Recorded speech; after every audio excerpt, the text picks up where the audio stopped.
Allah berfirman setelah itu, Rabbukum a'lamu bima fi nufusikum. Sungguhnya Rabbmu lebih tahu apa yang kau sembunyikan dalam diri kalian, apa yang ada dalam hatimu. In takunu salihina fa innahu kana lil awabina ghafura. Sungguhnya jika kamu adalah orang yang baik, niscaya Allah akan memberi pengampunan bagi orang-orang yang bertobat. Apa maksud dari ayat ini? Sebagian Allah mengatakan Rabbukum a'lamu bima fi nufusikum, Allah lebih tahu tentang isi hati kalian. Maksudnya ketika kalian sedang merawat orang tua kalian di masa jompo, Allah lebih tahu tentang hati kalian. Allah lebih tahu. Ini sebagai peringatan ya. Ketika seorang merawat kedua orang tuanya ya, yaitu hendaknya dia niatnya tulus, bukan riya ya. Allah lebih tahu tentang isi hati kalian. Kalian berbakti pada orang tua bukan untuk riya, tapi untuk karena Allah Subhanahu wa taala. Ini Allah ingatkan.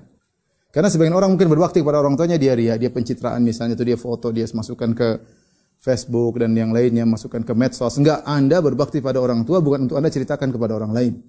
Ya, Anda berbakti pada orang tua karena Allah, ikhlas kepada Allah. Makanya Allah mengatakan Rabbukum a'lamu bima fi nufusikum. Allah tahu isi hati kalian ketika kalian sedang berbakti kepada kedua orang tua. Ini faedah yang pertama. Faedah yang kedua, maksudnya Allah Subhanahu wa taala mengingatkan kalau kalian sudah berniat baik, semaksimal mungkin, optimal berbakti kepada orang tua. Allah tahu isi hati kalian. Ternyata kalian ada kesalahan. Mungkin tidak sengaja melepaskan kata-kata yang menyakiti hati orang tua.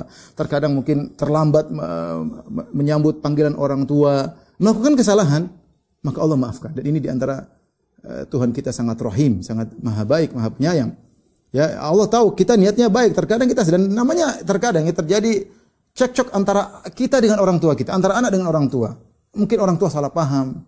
Ya sudah, kita tahu, ya, kita bilang, ya Allah engkau tahu saya sudah niat baik, cuma saya tidak pandai mengungkapkan, orang tua tersinggung misalnya.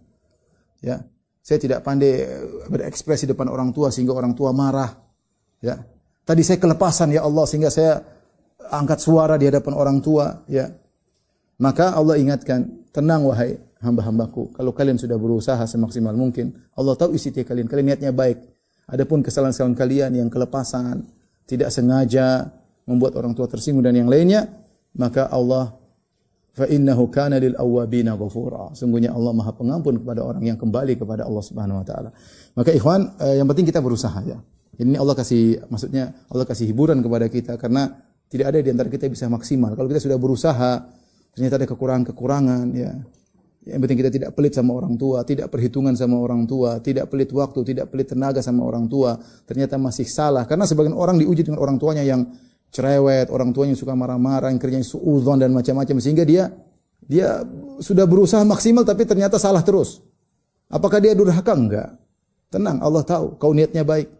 Yang penting Allah tahu kita niatnya baik. Meskipun orang tua sedang marah sama kita. Rabbukum a'lamu bima fi nufusikum. Allah tahu apa yang ada di hati kalian. Jadi ingat, yang penting niat baik, yang kedua ikhlas. Jangan pamer ibadah kita ke orang tua. Jangan bilang, oh saya yang bangunkan masjid buat orang tua saya belikan rumah buat orang tua saya ini buat orang tua saya. Jangan. Enggak usah lah, itu pahala kita simpan untuk kita di akhirat kelak, bukan untuk kita share, untuk kita pamerkan kepada orang lain.